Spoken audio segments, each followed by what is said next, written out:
नमस्कार बंधुगण आपण माने जानती आम घरे बेले बेले अधिक रोजगार हेले मध्य ताहा संचय होई पारि नथाय किंबा बेले बेले अर्थ रोजगार बाट गुड़िक मध्य बंद हो जाय थाय एवं अनेक समय एपरि होई थाय जे घरर उन्नति जोरसोर रे होई थाय धनर आगमन मध्य होई थाय घरे समस्त सदस्य मानक मध्यरे भल पाइबा थाय एवं गृह मध्यरे सुख समृद्धि मध्य थाय मात्र हठात जेमिति कहार नजर लगी जाए सेमिति सबु किछि खराब हेबाकु लागि थाए अर्थ अजथारे खर्च हेबाकु लागि थाए परिवारर सदस्य मानक मध्यरे मतभेद मतांतर हेबाकु आरंभ होइथाए एवं गृहर उन्नति मध्य धीरे धीरे कमी जाइथाए।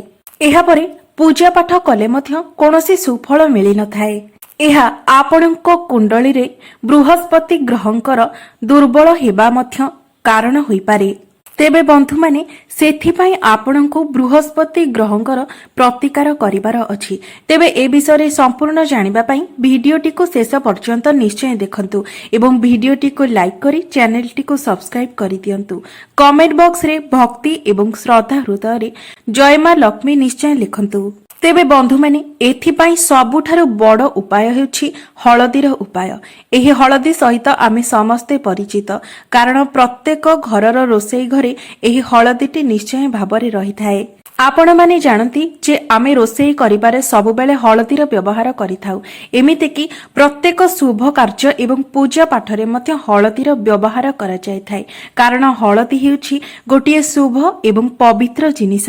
बंधु माने एही हळदीटी आपणको खराब नजर एवं नकारात्मक शक्ति ठारू मध्य रक्षा करिपारे। आपण माने जानती हळदी खाद्यर स्वाद बढ़ाइबा सहित आपणको स्वास्थ्य पाई मध्य हितकारी अटे। एहा सहित आपणको त्वचा पाई मध्य एहा अनेक उपकारी अटे। बंधु माने एहा व्यतीत हळदीर किछि एपरि उपाय रहिछि जे उपाय गुडी को आपण आपणाइबा द्वारा आपण निज गृहरे सुख समृद्धि एवं धनर मध्य वृद्धि करि पारिबे। एहा सहित आपणको गृहरु नकारात्मक शक्ति एवं खराब नजर को मध्य आपण दूरेई देई पारिबे। एही हळदीर रंग हळदिया अटे। एहार सीधा सड़क संबंध बृहस्पतिଙ୍କ सहित रहिछि। आपण माने जानती जे जेउ व्यक्तिंकर कुंडली रे बृहस्पति ग्रह दुर्बल रहिथांती सेमानंक जीवन रे संतान सुख पाठ पढ़ा एवं धन जनित अनेक समस्या आसी थाए।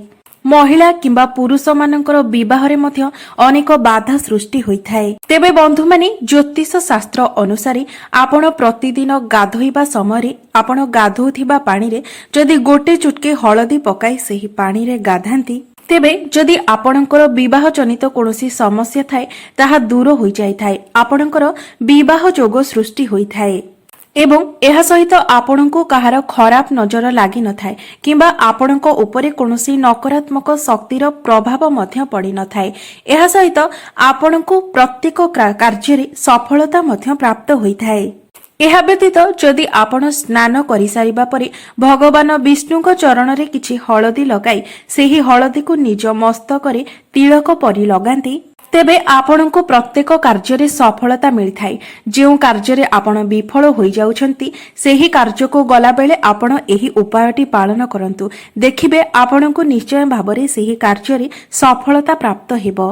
एहा व्यतीत जदि आपणको गृहरे अत्यधिक वास्तु दोष रही थाए तेबे एही हळदी द्वारा आपण निज गृहर वास्तु दोष को मध्य दूर करि देई पारिबे। बंधु माने आपण माने अनेक समय देखिथिबे जे आपणको हळदिया पोखराज पिंधिबाको जदि केही कहिथाए तेबे एहा समस्तଙ୍କ पक्षे संभव होई न थाए कारण एहार मूल्य अधिक रही थाए। तेबे एपरि परिस्थिति रे जदि आपण गुरुवार दिन सकाळु एक हळदीर गंठी को हळदिया कपड़ा रे गुड़ाई निज शरीर रे धारण करंती तेबे एहा मध्य आपणको हळदिया पोखराज पिंधिबार लाभ प्रदान करि थाए कारण हळदिया पोखराज रे जेतिकी शक्ति रही थाए एक हळदी गंठी रे मध्य सेतिकी शक्ति रही थाए। तेबे बंधु माने मां लक्ष्मीकर कृपा प्राप्ति करिबा पई एवं निज गृह रे धनर वृद्धि करिबा पई आपण एही उपायटी को निश्चय पालन करंतु जहाकी आपणको घरर हळदी द्वारा आपण करि पारिबे। तेबे बंधु माने आपण एहा पूर्वरु जानि नियंतु ଯେ ଆପଣ ନିଜ ଘରେ ରୋଷେଇ ଘରେ କେବେ ବି ହଳଦୀ ଡବାକୁ ଖାଲି ରଖିବେ ନାହିଁ। କାରଣ ଆପଣ ଯଦି ଘରେ ହଳଦୀ ଡବାକୁ ଖାଲି ରଖନ୍ତି ତେବେ ଆପଣଙ୍କୁ ମା ଲକ୍ଷ୍ମୀଙ୍କର କ୍ରୋଧର ଶିକାର ହେବାକୁ ପଡ଼ିଥାଏ। ହଳଦୀ ଡବାକୁ ସବୁବେଳେ ପୂର୍ଣ୍ଣ କରି ରଖିବା ଦ୍ୱାରା ଆପଣଙ୍କୁ ମା ଲକ୍ଷ୍ମୀଙ୍କର ବିଶେଷ କୃପା ପ୍ରାପ୍ତି ହୋଇଥାଏ। ଏବଂ ମନେ ରଖନ୍ତୁ, ଆପଣ ରୋଷେଇ ଘରେ ଯେଉଁ ହଳଦୀ ବ୍ୟବହାର କରୁଛନ୍ତି ସେହି ହଳଦୀକୁ ନେଇ କେବେ ବି ପୂଜା କାର୍ଯ୍ୟରେ ବ୍ୟବହାର କରିବେ ନାହିଁ। ଏପରି କରିବା ଅତ୍ୟନ୍ତ ଅଶୁଭ ହୋଇଥାଏ। କାରଣ ସେହି ହଳଦୀକୁ ଆମେ ପିଆଜ ରସୁଣ ହାତରେ ମଧ୍ୟ ଲଗାଇଥାଉ।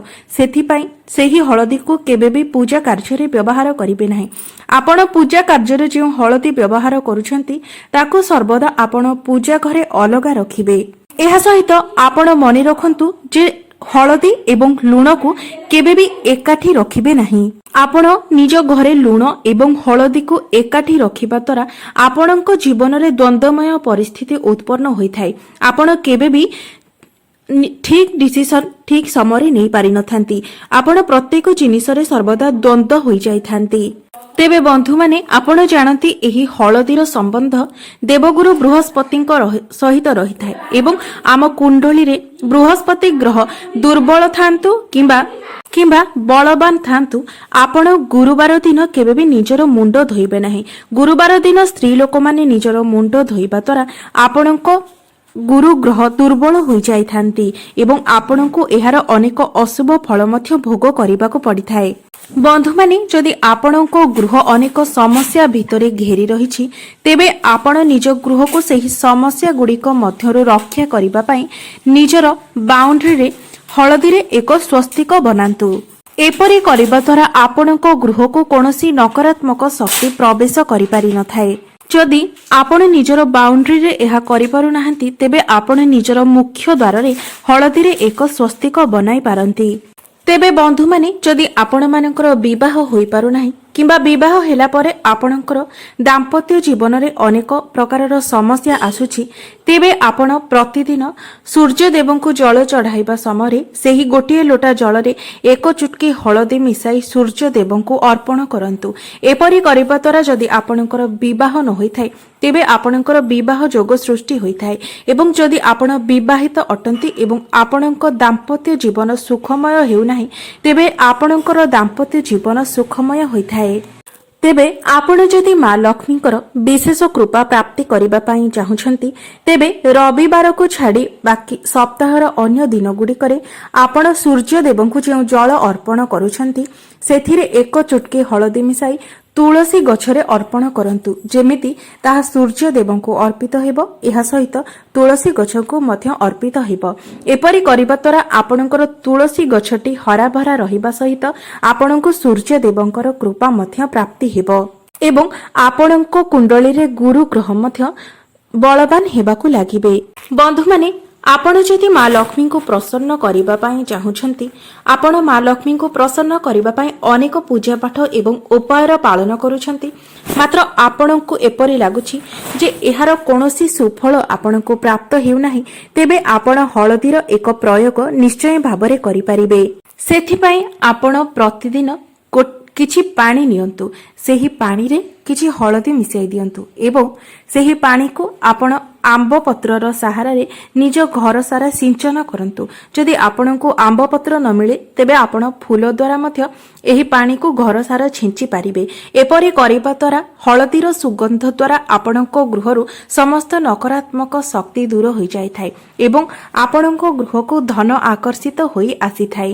ଏହି ଉପାୟଟି ଅତ୍ୟନ୍ତ ସହଜ ଅଟେ, ମାତ୍ର ଏହା ଅତ୍ୟନ୍ତ ପ୍ରଭାବଶାଳୀ ମଧ୍ୟ ଅଟେ। ମାନାଯାଏ ଯେ ହଳଦୀରେ ଦୈବୀ ଶକ୍ତି ରହିଥାଏ, କାରଣ ଏହି ହଳଦୀଟି ମା ଲକ୍ଷ୍ମୀଙ୍କର ସ୍ୱରୂପ ଅଟେ, ମା ଲକ୍ଷ୍ମୀଙ୍କର ଅତ୍ୟନ୍ତ ପ୍ରିୟ ଅଟେ। ଆପଣମାନେ ଜାଣିଥିବେ ଯେ ବିବାହ ସମୟରେ ବରକନ୍ୟାକୁ ହଳଦୀରେ ଅର୍ପଣ କରାଯାଇଥାଏ। ସେହି ହଳଦୀକୁ ପ୍ରଥମେ ସେମାନଙ୍କୁ ଲଗାଯାଇଥାଏ।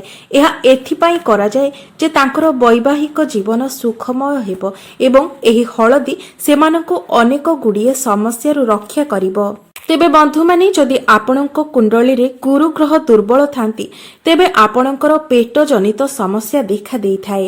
ତେବେ ଏଥିପାଇଁ ଆପଣ ଯଦି ଆପଣଙ୍କ ଘର ପାଖରେ ଥିବା କୌଣସି ମନ୍ଦିରରେ ନିୟମିତ ଭାବରେ ହଳଦୀର ଦାନ କରନ୍ତି ତେବେ ଆପଣଙ୍କୁ ଏହାର ଶୁଭ ଫଳ ପ୍ରାପ୍ତ ହୋଇଥାଏ।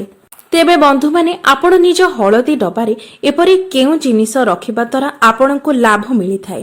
ବନ୍ଧୁମାନେ ଆପଣ ନିଜ ରୋଷେଇ ଘରେ ଯେଉଁ ହଳଦୀ ଡବା ରଖିଛନ୍ତି ସେହି ହଳଦୀ ଡବାରେ 5-6ଟି ଲାଲ ଲଙ୍କା ରଖିଦିଅନ୍ତୁ। ଏପରି କରିବା ଦ୍ୱାରା ଆପଣଙ୍କ ଗୃହରେ କୌଣସି ବି ନକାରାତ୍ମକ ଶକ୍ତିର ପ୍ରଭାବ ପଡ଼ିନଥାଏ। ଯଦି ଆପଣଙ୍କ ଗୃହକୁ କେହି କଳାଜାଦୁ କରିଥାଏ ତେବେ ସେହି କଳାଜାଦୁର ପ୍ରଭାବ ଲେଉଟି ଯାଇ ସେହି ବ୍ୟକ୍ତି ଉପରେ ପଡ଼ିଥାଏ ଯେଉଁ ବ୍ୟକ୍ତି ଆପଣଙ୍କ ଗୃହ ଉପରେ କଳାଜାଦୁ କରିଛନ୍ତି। ତେବେ ବନ୍ଧୁମାନେ ଆପଣମାନଙ୍କର ଯଦି କୌଣସି ମନସ୍କାମନା ରହିଥାଏ ଏବଂ ତାହା ପୂର୍ଣ୍ଣ ହୋଇପାରୁନଥାଏ ତେବେ ସେହି ମନସ୍କାମନାକୁ ପୂର୍ଣ୍ଣ କରିବା ପାଇଁ ଆପଣ ହଳଦୀର ଏକ ପ୍ରୟୋଗ ନିଶ୍ଚୟ ଭାବରେ କରିପାରିବେ। ବନ୍ଧୁମାନେ ଯଦି ଆପଣଙ୍କ ଗୃହରେ ରାଧାକୃଷ୍ଣ କିମ୍ବା ଲକ୍ଷ୍ମୀ ନାରାୟଣଙ୍କର ମୂର୍ତ୍ତି କିମ୍ବା ଫଟୋ ରହିଛି ତେବେ ଆପଣ ଗୋଟିଏ କାଗଜ ନିଅନ୍ତୁ ଏବଂ ସେହି କାଗଜରେ ଗୋଟିଏ ଚୁଟକି କିମ୍ବା 5 ଚୁଟକି ହଳଦୀ ରଖି ତାକୁ ଏକ ପୁଡ଼ିଆ ବନେଇ ଦିଅନ୍ତୁ ଏବଂ ସେହି ପୁଡ଼ିଆକୁ ଆପଣ ନିଜର ମନସ୍କାମନାକୁ କୁହନ୍ତୁ। ତାପରେ ସେହି ପୁଡ଼ିଆକୁ ନେଇ ଆପଣ ଭଗବାନଙ୍କର ଫଟୋ ପାଖରେ ଲକ୍ଷ୍ମୀ ନାରାୟଣ କିମ୍ବା ରାଧାକୃଷ୍ଣଙ୍କର ପ୍ରତିମା କିମ୍ବା ଫଟୋ ପଛ ପାଖରେ ଲୁଚାଇ ଦିଅନ୍ତୁ। ତାପରେ ଯେତେବେଳେ ଆପଣଙ୍କର ମନସ୍କାମନାଟି ପୂର୍ଣ୍ଣ ହେବ ସେହି ହଳଦୀକୁ ନେଇ ଆପଣ ତୁଳସୀର ମାଟିରେ ଢାଳି ଦିଅନ୍ତୁ ଏବଂ କାଗଜକୁ ତା ସାଇଡରେ କେଉଁଠାରେ ପକାଇ ଦିଅନ୍ତୁ। ଏପରି କରିବା ଦ୍ୱାରା ଆପଣଙ୍କର ମନସ୍କାମନା ପୂର୍ଣ୍ଣ ହୋଇଥାଏ। ବନ୍ଧୁମାନେ ଯଦି ଆପଣ ନିଜ ଗୃହରେ ମା ଲକ୍ଷ୍ମୀଙ୍କୁ ସ୍ଥାୟୀ ରୂପରେ ରଖିବାକୁ ଚାହୁଁଥାନ୍ତି ତେବେ ଆପଣ ଯେଉଁ ଚାଉଳ ଡବା କିମ୍ବା ଚାଉଳ ବସ୍ତା ରଖିଛନ୍ତି ସେଥିରେ ଶୁକ୍ରବାର ଦିନ 5ଟି ହଳଦୀ ଗଣ୍ଠି ମା ଲକ୍ଷ୍ମୀଙ୍କୁ ସ୍ମରଣ କରି ପକାଇ ଦିଅନ୍ତୁ। କାରଣ ଚାଉଳ ମାଙ୍କର ସ୍ୱରୂପ ଅଟେ ଏବଂ ହଳଦୀ ବି ମା ଲକ୍ଷ୍ମୀଙ୍କର ସ୍ୱରୂପ ଅଟେ। ତେଣୁ ଆପଣ ଯଦି ଏହି ଉପାୟଟିକୁ ଶୁକ୍ରବାର ଦିନ କରିନିଅନ୍ତି ତେବେ ମା ଲକ୍ଷ୍ମୀ ଆପଣଙ୍କ ଉପରେ ଅତ୍ୟନ୍ତ ପ୍ରସନ୍ନ ହୋଇଥାନ୍ତି ଏବଂ ଆପଣଙ୍କ ଗୃହରେ ସ୍ଥାୟୀ ରୂପରେ ମଧ୍ୟ ବାସ କରିଥାନ୍ତି। ଏହା ସହିତ ଆପଣ ନିଜ ରୋଷେଇ ଘରେ ଯେଉଁ ହଳଦୀ ବ୍ୟବହାର କରୁଛନ୍ତି ସେହି ଡବାରେ ଯଦି ଏକ ରୂପାର କଏନ ରଖନ୍ତି ତେବେ ମଧ୍ୟ ଆପଣଙ୍କୁ ମା ଲକ୍ଷ୍ମୀଙ୍କର କୃପା ପ୍ରାପ୍ତ ହୋଇଥାଏ ଏବଂ ଆପଣଙ୍କ ଗୃହରେ କେବେ ବି ଧନର ଅଭାବ ହୋଇନଥାଏ। ବନ୍ଧୁମାନେ ଯଦି ଆପଣମାନେ ପ୍ରତ୍ୟେକ କାର୍ଯ୍ୟରେ ସଫଳତା ପାଇବା ପାଇଁ ଚାହୁଁଛନ୍ତି ତେବେ ପ୍ରତିଦିନ ଆପଣ ନିଜ ମସ୍ତକରେ ହଳଦୀର ଟୀକା ଲଗାନ୍ତୁ। ଆପଣ ନିଜ ମସ୍ତକରେ ହଳଦୀର ଟୀକା ଲଗାଇବା ଦ୍ୱାରା ଆପଣଙ୍କ କୁଣ୍ଡଳୀରେ ବୃହସ୍ପତି ଗ୍ରହ ବଳବାନ ହୋଇଥାନ୍ତି ଏବଂ ଆପଣଙ୍କୁ ଏହାର ଶୁଭ ଫଳ ପ୍ରାପ୍ତ ହୋଇଥାଏ। ଆପଣ ଯେଉଁ ଜାଗାକୁ ଯାଇଥାନ୍ତି ସେଠାରେ ସମ୍ମାନିତ ହୋଇଥାନ୍ତି ଏବଂ ଆପଣଙ୍କୁ ପ୍ରତ୍ୟେକ କାର୍ଯ୍ୟରେ ସଫଳତା ମଧ୍ୟ ପ୍ରାପ୍ତ ହୋଇଥାଏ। ବନ୍ଧୁମାନେ ଆପଣ ଯେତେବେଳେ ମା ଲକ୍ଷ୍ମୀଙ୍କୁ ପ୍ରସନ୍ନ କରିବା ପାଇଁ ଚାହୁଁଛନ୍ତି ସେତେବେଳେ ଆପଣ କିଛି କ୍ଷୀରି ପ୍ରସ୍ତୁତ କରି ସେଥିରେ ଅଳ୍ପ କିଛି ହଳଦୀ ମିଶାଇ ମାଙ୍କୁ ଅର୍ପଣ କରନ୍ତୁ ଏବଂ ଆପଣ ମାଙ୍କ ନିକଟରେ ଯେଉଁ ହଳଦୀ ଚଢ଼ାଇଛନ୍ତି ସେହି ହଳଦୀରେ ଆପଣ ନିଜର ଆଲମିରାରେ ଏକ ସ୍ୱସ୍ତିକ ବନାନ୍ତୁ। ଏପରି କରିବା ଦ୍ୱାରା ଆପଣଙ୍କର ସଞ୍ଚିତ ଅର୍ଥରେ ବୃଦ୍ଧି ହୋଇଥାଏ ଏବଂ ଆପଣଙ୍କର ଅନାବଶ୍ୟକ ଖର୍ଚ୍ଚ ମଧ୍ୟ ହୋଇନଥାଏ। ତେବେ ବନ୍ଧୁମାନେ ଏହା ଥିଲା ହଳଦୀର କିଛି ଉପାୟ ଯେଉଁ ଉପାୟକୁ ପାଳନ କରି ଆପଣ ନିଜ ଜୀବନରେ ସଫଳତା ପ୍ରାପ୍ତ କରିପାରିବେ ଏବଂ ନିଜ କୁଣ୍ଡଳୀରେ ଗୁରୁ ଗ୍ରହଙ୍କୁ ମଧ୍ୟ ବଳବାନ କରିପାରିବେ। ଏହା ସହିତ ମା ଲକ୍ଷ୍ମୀଙ୍କର ମଧ୍ୟ କୃପା ପ୍ରାପ୍ତି କରିପାରିବେ। ତେବେ ବନ୍ଧୁମାନେ ମୋର ଏହି ଭିଡିଓଟି ଯଦି ଆପଣମାନଙ୍କୁ ଭଲ ଲାଗିଥାଏ ତେବେ ଭିଡିଓଟିକୁ ଲାଇକ୍ କରି ଚ୍ୟାନେଲଟିକୁ ନିଶ୍ଚୟ ସବସ୍କ୍ରାଇବ୍ କରିଦେବେ ଏବଂ କମେଣ୍ଟ ବକ୍ସରେ ଜୟ ମା ଲକ୍ଷ୍ମୀ ନିଶ୍ଚୟ ଲେଖିବେ।